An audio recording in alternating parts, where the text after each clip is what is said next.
Bonjour à toutes et bonjour à tous. Suite de mes témoignages sur mes expériences de vie et mes expériences d'ouverture de conscience. Alors aujourd'hui, je vais vous parler de l'âme. Qu'est-ce que c'est l'âme? Alors en cabinet, on me le demande souvent parce que moi, j'aide l'âme à déprogrammer des habitudes de souffrance. On va dire que l'âme, ce n'est pas réellement nous, c'est une partie de nous. On va dire que l'âme, c'est comme un miroir.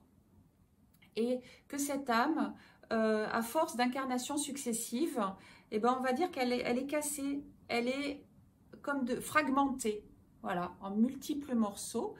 Et l'image que je peux vous donner, c'est que c'est comme si nous avions une grande bibliothèque avec plein de films différents. Ça veut dire que on a le film la fois où on a été Arthur, la fois où on a été Gertrude, la fois où on a été voilà, on a été un petit peu plein de personnages différents. Parce que la Terre est une terre de dualité. La Terre est une terre où tout coexiste. On va dire l'ombre comme la lumière, le bien comme le mal. Bon. Et donc, on a eu plein de vies différentes. Et c'est toujours les balanciers Newton. Hein. Il y a des vies plus lumineuses, il y a des vies plus longues, il y a des choses comme ça. Je vous expliquerai dans une autre vidéo le piège, justement, le piège de l'âme. Pourquoi elle est bloquée. Et donc, cette âme, on va dire, c'est un disque dur de mémoire. Voilà. Ce disque dur de mémoire, à force d'avoir fait plein d'incarnations, il est plein. Et le problème qu'il y a, c'est qu'on va dire que l'âme, elle n'a pas cette capacité, entre chaque vie, de pouvoir retirer de l'information d'une vie, faire un bilan, et puis, entre guillemets, s'améliorer. Elle ne peut pas faire ça, l'âme, elle ne sait pas faire. Et elle a juste stocké de la mémoire, tout simplement. Et donc, des fois, il y a certaines religions qui disent qu'il faut sauver son âme. Alors moi, je vous rappelle que je vous parle parce que ma conscience me donne des informations que je ne savais pas avant. Hein.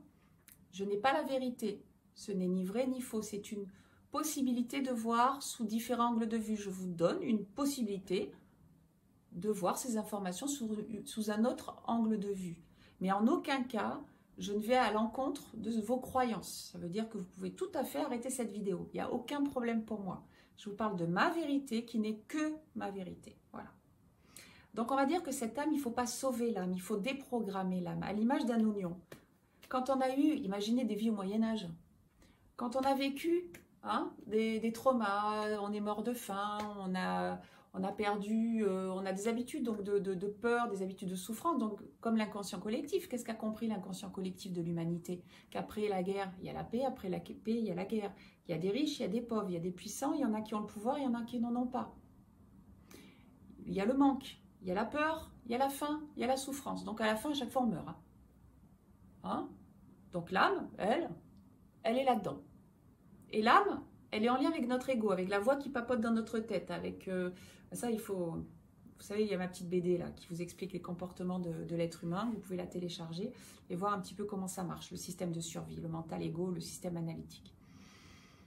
Donc notre âme, elle est piégée. Elle est polytraumatisée. Pour ça que moi j'ai des personnes qui me disent oh là là, j'ai vu un tel, où cette personne elle est sombre, elle est noire, elle n'est pas dans la lumière. Hein. Alors déjà, que vous dire?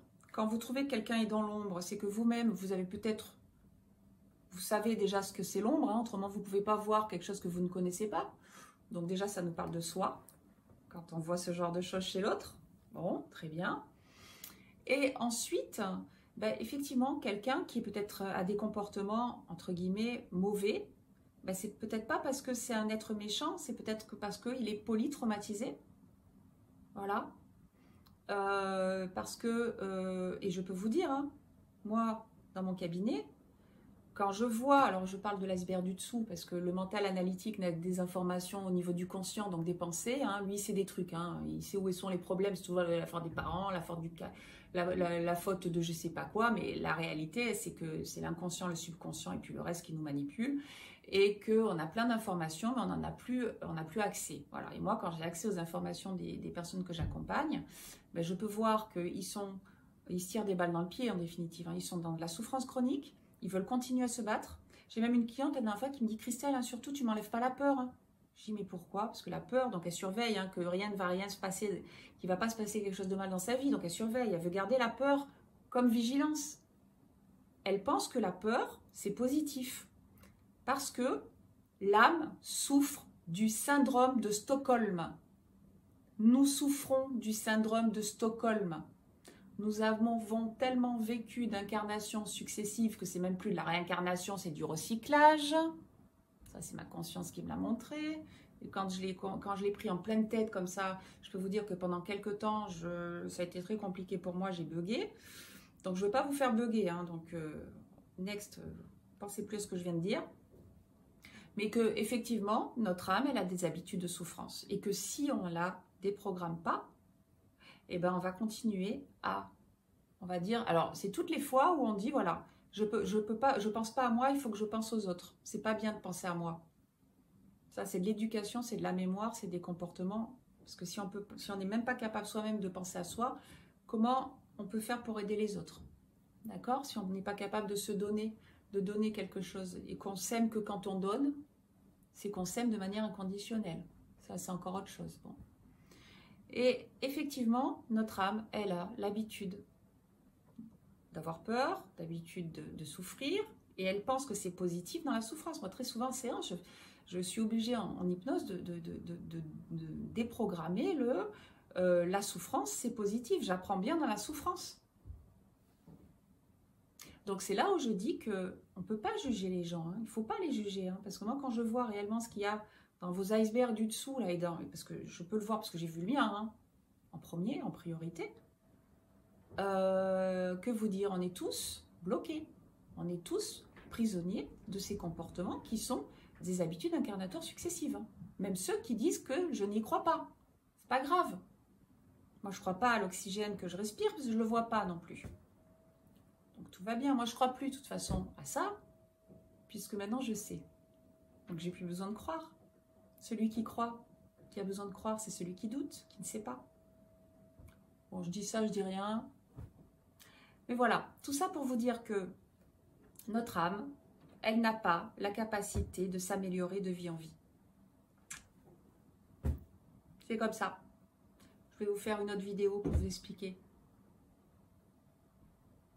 Je vous remercie de votre écoute. À très vite, prenez soin de vous. Au revoir.